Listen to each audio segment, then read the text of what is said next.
9ನೇ ತರಗತಿ 2ನೇ ಸಂಕಲನಾತ್ಮಕ ಪರೀಕ್ಷೆ ಮೌಲ್ಯಾಂಕನ ಮತ್ತು ಮೌಲ್ಯಮಾಪನ ಗಣಿತ ವಿಷಯದ ಪ್ರಶ್ನೆ ಪತ್ರಿಕೆ ಮತ್ತು ಕೀ ಉತ್ತರಗಳು ಇಲ್ಲಿವೆ. ಮೊದಲನೇ ರೋಮನ್ ನಂಬರ್ MCQ ಕ್ವಶನ್ಸ್. ಒಟ್ಟು 8 ಕ್ವಶನ್ಗಳಿದ್ದಾವೆ, ಒಂದೊಂದಕ್ಕೂ ಒಂದೊಂದು ಅಂಕಗಳಿರ್ತದೆ. ಮೊದಲನೇ ಪ್ರಶ್ನೆ, ಈ ಕೆಳಗಿನವುಗಳಲ್ಲಿ ಯಾವುದು ಭಾಗಲಬ್ಧ ಸಂಖ್ಯೆ ಆಗಿದೆ? A √5, B π, C 0.6, D 0.30300300 ಈ ಥರ ಇದೆ. ಇವುಗಳಲ್ಲಿ ಉತ್ತರ ಭಾಗಲಬ್ಧ ಸಂಖ್ಯೆ C 0.6 ಆಗಿದೆ.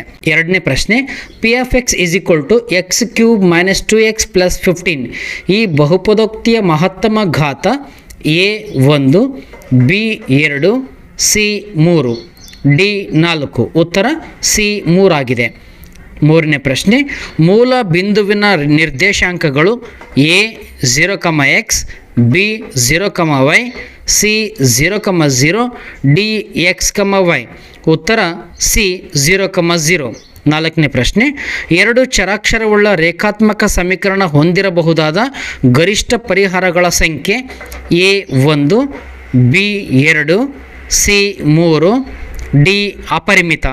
ಉತ್ತರ ಡಿ ಅಪರಿಮಿತವಾಗಿದೆ. ಐದನೇ ಪ್ರಶ್ನೆ, ಯಾವುದೇ ಒಂದು ಬಿಂದುವಿನಿಂದ ಇನ್ನೊಂದು ಬಿಂದುವಿಗೆ ಎಳೆಯಬಹುದಾದ ಸರಳ ರೇಖೆಗಳ ಸಂಖ್ಯೆ A1, B2, C3, D ಅಪರಿಮಿತ. ಉತ್ತರ A1. ಆರನೇ ಪ್ರಶ್ನೆ, ಎರಡು ಪಾರ್ಶ್ವಕೋನಗಳ ಮೊತ್ತ 180 ಡಿಗ್ರಿಗೆ ಸಮ ಆದರೆ ಆ ಕೋನವನ್ನು ಡ್ಯಾಶ್ ಕೋನಗಳು ಎನ್ನುವರು. ಉತ್ತರ A ಪೂರಕ, B ಪರಿಪೂರಕ, C ಲಂಬ, D ಲಘುಕೋನ. ಉತ್ತರ B ಪರಿಪೂರಕ ಕೋನ. 7, ವೃತ್ತವು ಒಂದು ಡ್ಯಾಶ್ ಆಕೃತಿಯಾಗಿದೆ. A ಘನಾಕೃತಿ, B ಸಮತಲಾಕೃತಿ, C ಬಹುಭುಜಾಕೃತಿ, D ಯಾವುದೂ ಅಲ್ಲ. ಉತ್ತರ B ಸಮತಲಾಕೃತಿ. 8ನೇ ಪ್ರಶ್ನೆ, ತ್ರಿಭುಜದ 3 ಒಳಕೋನಗಳ ಮೊತ್ತವು A 180 degree, B 90 degree, C 360 degree, D 45 degree. ಉತ್ತರ A 180 ಡಿಗ್ರಿ. ರೋಮನ್ ನಂಬರ್ 2, ಕೆಳಗಿನ ಪ್ರಶ್ನೆಗಳಿಗೆ ಉತ್ತರಿಸಿ. ಒಟ್ಟು 8 ಪ್ರಶ್ನೆಗಳಿದ್ದಾವೆ, ಪ್ರತಿಯೊಂದಕ್ಕೂ ಒಂದೊಂದು ಅಂಕಗಳು. 9ನೇ ಪ್ರಶ್ನೆ, ಚಕ್ರೀಯ ಚತುರ್ಭುಜ ಎಂದರೇನು? ಉತ್ತರ, ಒಂದು ಚತುರ್ಭುಜದ 4 ಶೃಂಗ ಬಿಂದುಗಳು ಒಂದು ವೃತ್ತದ ಮೇಲಿದ್ದರೆ ಅದನ್ನು ಚಕ್ರೀಯ ಚತುರ್ಭುಜ ಅಂತ ಕರೀತಾರೆ. 10ನೇ ಪ್ರಶ್ನೆ, ದತ್ತಾಂಶಗಳನ್ನು ನಕ್ಷೆಗಳಲ್ಲಿ ಪ್ರತಿನಿಧಿಸುವ 3 ವಿಧಾನಗಳನ್ನು ಬರೆಯಿರಿ. 1 ಸ್ತಂಭಲೇಖ ಬಾರ್ಗ್ರಾಫ್, 2 ಹಿಸ್ಟೋಗ್ರಾಮ್, 3 ಆವೃತ್ತಿ ಬಹುಭುಜಾಕೃತಿ ಅಂದರೆ ಫ್ರೀಕ್ವೆನ್ಸಿ ಪಾಲಿಗಾನ್.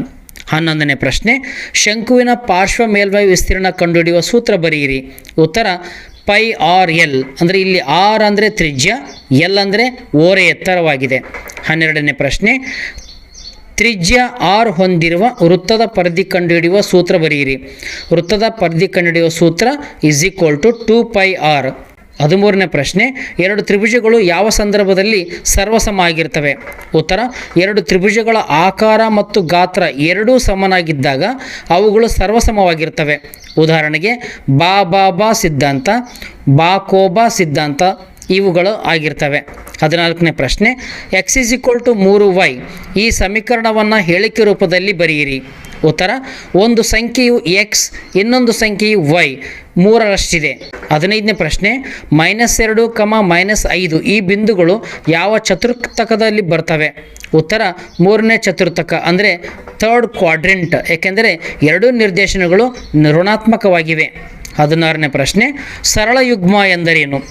ಉತ್ತರ, ಎರಡು ಪಾರ್ಶ್ವಕೋನಗಳ ಮೊತ್ತ 180 ಡಿಗ್ರಿ ಆಗಿದ್ದರೆ ಆ ಕೋನಗಳ ಜೋಡಿಯನ್ನು ಸರಳ ಯುಗ್ಮ ಅಂತ ಕರೀತಾರೆ. 3ನೇ ರೋಮನ್ ನಂಬರ್, ಕೆಲವು ಪ್ರಮುಖ ಸಮಸ್ಯೆಗಳ ವಿವರಣೆ. ಪ್ರಶ್ನೆ 17, 3 ಮತ್ತು 4ರ ನಡುವಿನ 4 ಭಾಗಲಬ್ಧ ಸಂಖ್ಯೆಗಳು.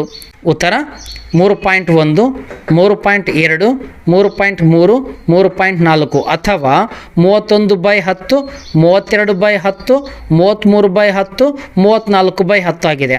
ಪ್ರಶ್ನೆ 18, x + 3 × x - 4 ಇದನ್ನು ಬಿಡಿಸಿ ಬರೆದಾಗ ಉತ್ತರ x² - x - 12 ಆಗಿರ್ತದೆ. ಪ್ರಶ್ನೆ 23, ಶಂಕುವಿನ ಘನಫಲ R is equal to 4 centimetre, H is equal to 14 centimetre ಆಗಿದೆ.